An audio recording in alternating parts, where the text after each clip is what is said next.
Hello students, today we are going to start, that is the next point in the gravitation, that is the escape velocity. In the previous lecture we have seen how to find the maximum height of an object, that is s equal to e square by 2g. मागच्या lecture आपण पाहिलं की एखादी वस्तू उंच टाकल्यानंतर जास्तीत जास्त उंचीवर जाण्यासाठीचं सूत्र आपण पाहिलं होतं. पण जास्तीत जास्त उंच जाण्यासाठी त्याची इनिशियल व्हेलॉसिटी जास्त असली पाहिजे. म्हणजे आपण जेव्हा सुरुवातीला फेकतो ना वर, किंवा एखाद्या व्यक्तीला एखाद्या वस्तूला जेव्हा आपण वर उंचावर असं फेकतो, त्या वस्तूच्या सुरुवातीचा वेग जास्तीत जास्त असेल तर ती मॅक्झिमम हाईटवर जाते, हे आपण पाहिलं होतं. मग ती जर का व्हेलॉसिटी जर जास्त असेल तर ती त्या ग्रॅव्हिटेशन फोर्सवर मात करून ती वरच्या दिशेने, ग्रॅव्हिटेशन फोर्सवर मात करून काय करते, वरच्या दिशेने जाते आणि पूर्णपणे ग्रॅव्हिटेशनशी संपर्क तोडते. ती जी सुरुवातीची व्हेलॉसिटी आहे त्या व्हेलॉसिटीला आपण इस्केप व्हेलॉसिटी असं म्हणतो. मग इस्केप व्हेलॉसिटीला मराठीमध्ये मुक्तिवेग म्हणतात. त्याची डेफिनेशन सांगता येईल, maximum velocity of an object, maximum velocity of an object which can overcome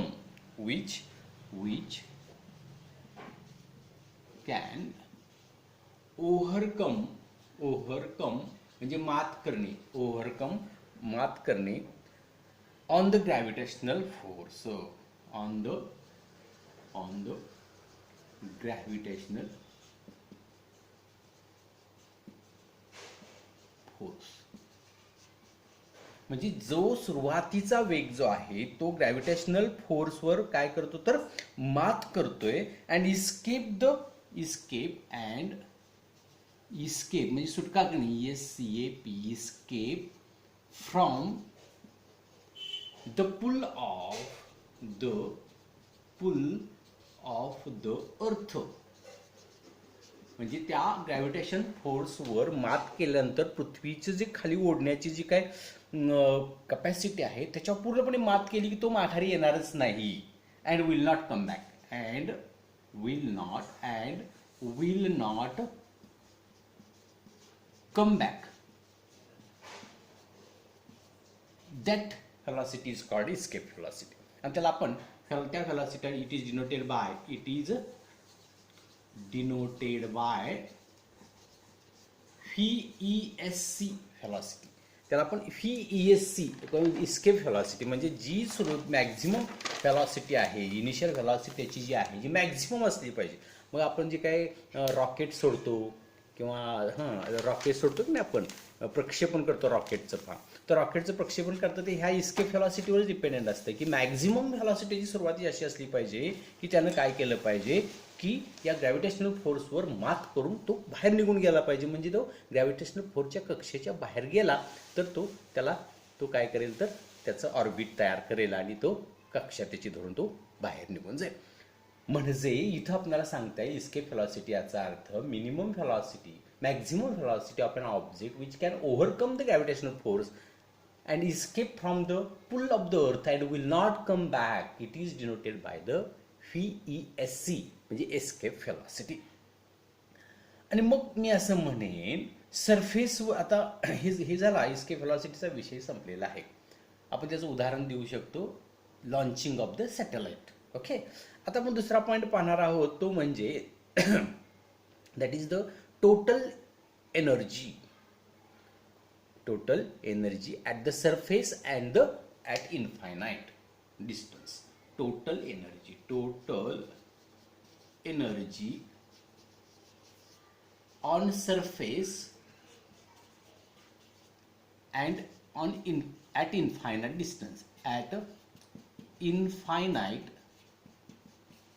distance. लक्षात घ्या, total energy at infinite distance म्हणजे इन्फायनाईट डिस्टन्सवर आणि अर्थवर अर्थवर काय असणार आहे टोटल एनर्जी. टोटल एनर्जी कशी असते तर total energy means kinetic energy plus potential energy. Total एनर्जीचा अर्थ काय असतो, kinetic energy plus potential energy. आता हा शेवटचा पॉईंट आहे, लक्षात घ्या आपल्या ह्या चॅप्टरमधला. तर टोटल एनर्जी कशी असते? आता कायनेटिक एनर्जी तुम्हाला, कायनेटिक एनर्जी म्हणजे गतीची ऊर्जा. The energy in any object due to its motion is called motion kinetic energy. Due to its motion, मोशनमुळे जी काही त्याच्यात गती निर्माण, एनर्जी निर्माण झालेली असते कायनेटिक एनर्जी म्हणतात. मग मी असं म्हणणार कायनेटिक एनर्जीला मी शॉर्ट फॉर्म म्हणतो केई. केई मीन्स कायनेटिक एनर्जी. त्याचा फॉर्म्युला आहे हाफ इंटू mv/ESC स्क्वेअर. आपल्या आपण 9th मध्ये बघितलं हाफ mv स्क्वेअर हे कायनेटिक एनर्जीचा फॉर्म्युला आपण तयार सुद्धा केलेला होता.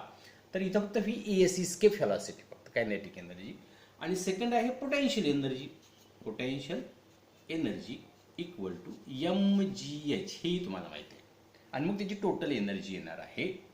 आता ही mgh झाली, पण आपल्याकडं ग्रॅव्हिटेशनल फोर्सच्या दृष्टिकोनात आपण जे काही बघितली ती काय आहे, तर आपली पोटेन्शियल एनर्जी असते -GM डिव्हायडेड बाय R. येते का लक्षात? हा आपला सरफेसवर, कारण ही radius of earth, universal gravitational constants, m means mass of earth and small m means the mass of the object. आणि मग मी असं म्हणेन total energy, TE means total energy equal to kinetic energy plus potential energy. आणि मग त्याचं formula value put out केल्या half mv/ESC bracket square plus -GM divided by R. हे मायनस आपण इथं प्लस काढून मायनस केलं तरी चालते, प्लस इंटू मायनस मायनस असते.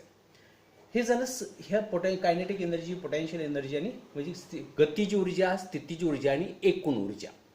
आता आपण ॲट काय म्हणतोय? At infinite distance. काय म्हणतोय? At infinite distance.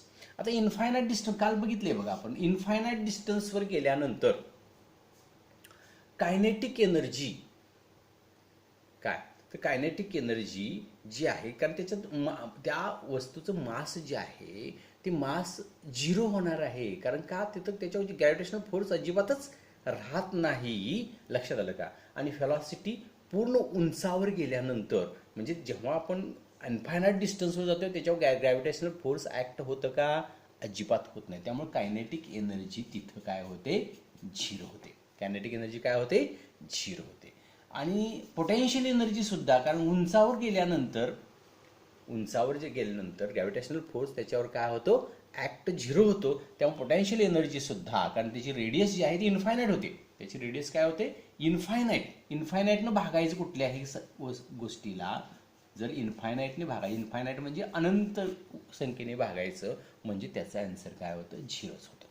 कारण किती अनंत म्हणजे कितीनं भागायचं माहीत नसते ना. आणि जितक्या मोठ्या संख्येने भागू तितकं उत्तर छोटं येत जातं, लक्षात घ्या. आणि म्हणून मग त्याची काय टोटल एनर्जी जी आहे, total energy equal to kinetic energy plus potential energy. आणि मग ते तुम्हाला मिळेल काय, तर 0 + 0 इक्वल टू 0. टोटल एनर्जी सुद्धा इन्फायनाईट डिस्टन्सवर काय असणार आहे? 0 असणार आहे. समजते का? बघा. आणि मग इथं तुमचा हा जो लेसन आहे तो लेसन पूर्णपणे संपलेला आहे, लक्षात घ्या. आता याच्यावरचा एक्झरसाइज आहे, तो एक्झरसाइज त्यातला पहिला क्वेश्चन तो आपण आज बघूया. म्हणजे तुम्हाला बाकीचे क्वेश्चन सुद्धा पुढच्या लेक्चरला आपण घेऊ. त्याचे एक्झाम्पल्स हे आपल्याला घ्यायचे आहेत. लक्षात आलं का? त्याच्यावरची एक्झाम्पल सुद्धा आपल्याला घ्यावी लागणार आहेत. तर त्याच्यामध्ये पहिला जो आहे तो मॅच द पेयर्स आहे. मॅच द पेयर्स असा क्वेश्चन आहे. त्याच्यामध्ये मास काय म्हटलंय? मॅच द पेयर्समध्ये इथं मास दिलेलं आहे. आता मासचं युनिट तुम्हाला मॅच करायचं आहे, तर मासचं युनिट तुम्हाला माहित आहे kg. मासला kg मॅच करायचं, जोडी लावायची. आणि त्याची प्रॉपर्टी त्या तिसऱ्या कॉलममध्ये दिली, ती म्हणजे मेजर ऑफ इनर्शिया.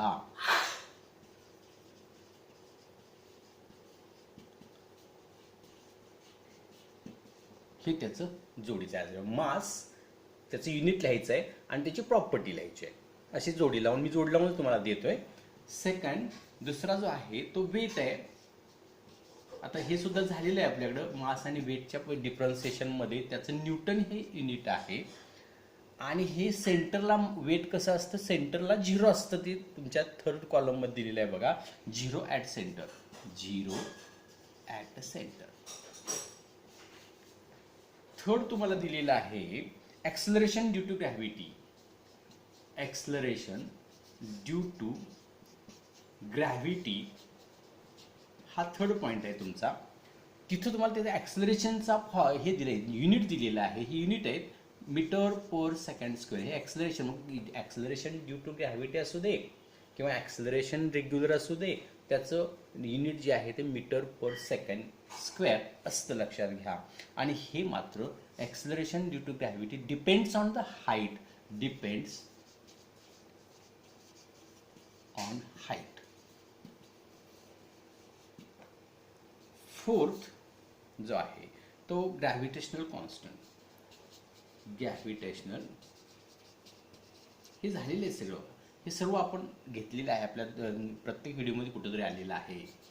कॉन्स्टंट तो आहे न्यूटन मीटर स्क्वेअर पर केजी स्क्वेअर असं आहे बघा.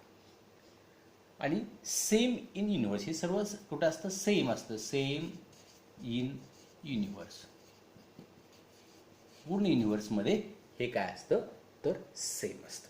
अशा त्याचे मॅच द पेअर आहे. हा पहिला क्वेश्चन संपलेला आहे. बाकीचे क्वेश्चन सॉल्व्ह करण्याचा प्रयत्न करा. नाही जमलं तर मी तुम्हाला त्याचं ॲन्सर देतोय. इथं चॅप्टर संपते. उद्या आपण याच्यावरची न्यूमरिकल्स पहिला पाहू, एक्झाम्पल्स पाहू आणि नंतर मग त्याच्यावरचे क्वेश्चन्स पाहू. ओके.